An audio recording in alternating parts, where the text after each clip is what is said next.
Affaire Amougou Belinga, Martinez Zogo et Eko. Il y a une nouvelle abondamment relayée sur la place publique, sur les réseaux sociaux, faisait état que ces deux inculpés sur l'affaire Martinez Zogo étaient mis en liberté par une décision du lieutenant-colonel Sikati de Kamo Florent, qui est le vice-président et juge d'instruction au tribunal militaire de Yaoundé. Alors, qu'est-ce qui s'est réellement passé avant que ce document se retrouve sur la place publique? C'est ce qui va faire objet de notre analyse ce matin.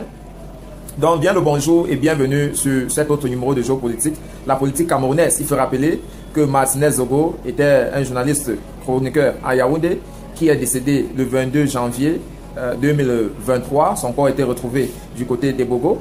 Et Amougou Belinga était l'un des premiers suspects suite à la déclaration de Ndangwe qui avait dit avoir reçu les ordres d'Amougou Belinga.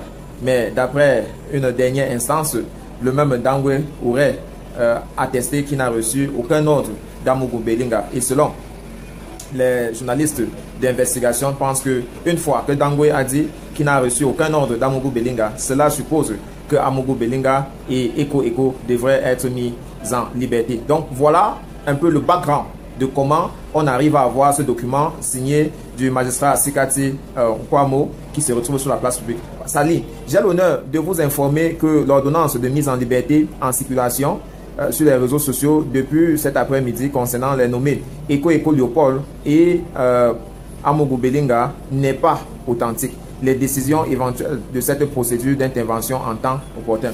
Donc voilà, c'est encore le magistrat qui signe pour se désolidariser de ce document qui circule.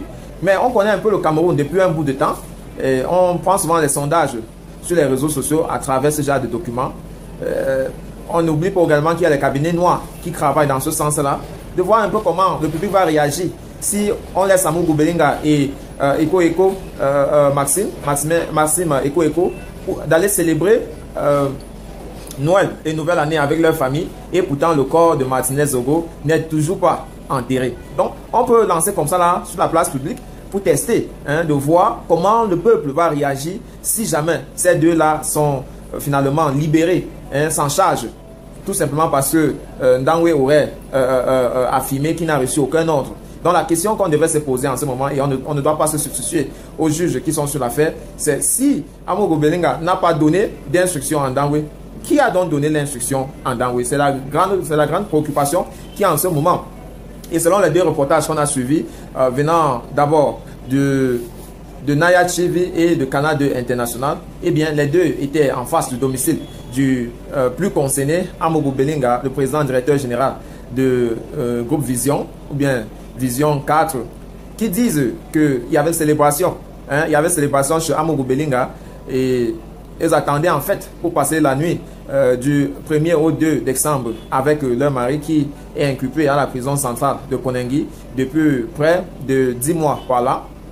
Depuis que cette affaire avait eu lieu en janvier, eh bien, il a aussitôt été saisi par la justice camerounaise et depuis là, il séjourne en prison.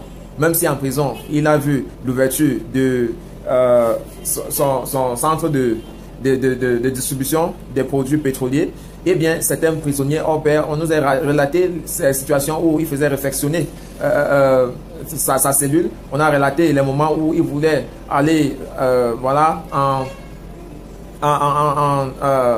c'est-à-dire aller avoir des soins, des soins hospitaliers. Et un certain nombre de choses qu'on n'a pas chaque jour venant des prisonniers. Ben, depuis là, ça a toujours été un traitement préférencé jusqu'à aujourd'hui qu'on nous annonce.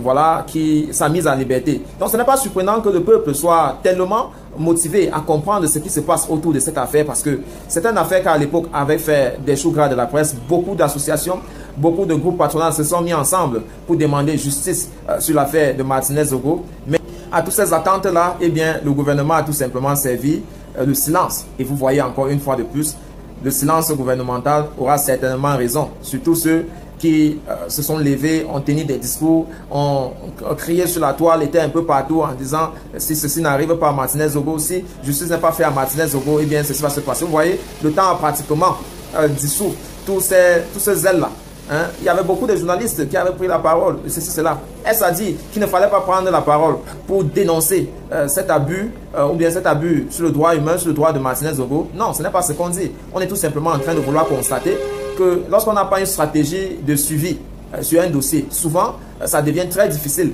de juger l'efficacité de certaines dénonciations. Parce que voyez-vous, aujourd'hui, le corps de Martinez Zogo n'est toujours pas enterré et on est en train de nous dire que voilà, il y a des soupçons. Il y a des soupçons que Amogo Belinga et Maximin Eko seront libérés. Qu'est-ce que la famille de Martinez Zogo peut avoir maintenant comme sentiment? Les journalistes qui travaillent autour de cette affaire-là, comment est-ce qu'ils vont se sentir? Quel est le regard qui peut être porté sur la justice camerounaise quand les choses se passent de cette façon-là? Ce n'est pas une question qu'on va s'éterniser là à réfléchir. C'est parce que ce n'est pas le premier cas. On pouvait bien en même temps dire qu'est-ce que Bibou Nissak et Alain Fogué font en prison en ce moment. Mais si on s'en tient à une lettre d'Alain Fogué qui disait, eh bien, même le seul fait que le capitaine Danwe, Maximin Eko et Amou Belinga ont même touché le sort de la prison, c'était d'abord quelque chose d'extraordinaire. Et donc il voulait dire que dans cette vie, il ne faut jamais te plaire, te taper le torse, que ça ne peut arriver qu'aux autres. Parce qu'on connaît aussi puissant comment ces gars-là, les noms qu'on cite aujourd'hui, qui ont tout de même, qui séjournent tout de même jusqu'en ce moment aux prisons centrales, même si après cette vidéo on peut entendre peut-être leur libération, mais tout reste aussi à croire que voilà, ils ont été en prison, ils se sont séjournés en prison, qui était quelque chose qui était loin de l'imaginaire populaire. Donc c'est une façon d'inviter tous les membres de la Renaissance de ne pas perdre la foi. Si l'affaire de Martinez Zogo aujourd'hui est une affaire pratiquement classée, c'est parce qu'on n'a pas une stratégie consistante de suivre un dossier. Voilà, on suit à un moment donné, on perd carrément l'attention à ça, on perd carrément le goût, on perd carrément la motivation, et voilà là où donc le gouvernement se plaît à juger ça à sa façon qu'il s'attendait. Je suis sûr que peut-être si finalement Amogo Belinga est libéré, ça serait qu'on avait peut-être dit va en prison pour que le peuple puisse s'endormir. Une fois que le peuple va s'endormir, on va te retirer et tout serait passé aussi vite.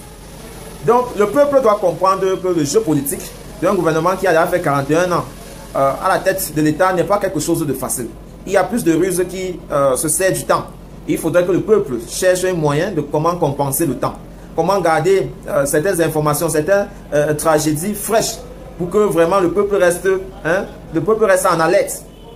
Qu'est-ce qu'on peut maintenant faire pour que Amogo Belinga, les assassins d'Amogo Belinga soient punis à la hauteur de leur forfait? Qu'est-ce qu'on peut réellement faire pour que son corps soit finalement enterré et pour que sa famille soit finalement indemnisée? Toutes ces questions-là, c'est à nous, le peuple, qui subit. C'est à nous, le peuple, qui est face à l'enclos. C'est à nous, le peuple, qui veut la justice, de répondre. Nous devons rester focalisés sur cette affaire, parce que même s'il est libéré aujourd'hui, comme j'essaie de vous expliquer, je ne vois pas pratiquement ce que le peuple va faire. Pas que je suis pessimiste, mais parce que le peuple est toujours en rang dispersé. Surtout ceux qui étaient plus engagés à la première ligne, aujourd'hui sont tous refroidis. On doit avoir une capacité de consistance qui dure dans le temps, qui peut aller 5 ans, 10 ans par là. Nous devons apprendre à rester focalisés sur les causes dont le monde nous reconnaît pour. C'est tout ce que je voulais partager. Donc les jours à venir, comme les chroniqueurs l'ont dit, sont assez nécessités. C'est-à-dire, on attend à chaque moment, Amogo Belinga peut être libre. À chaque moment, quelque chose peut se passer dans ce dossier-là. Donc nous devons rester éveillés et suivre cette affaire-là minutieusement. À très bientôt.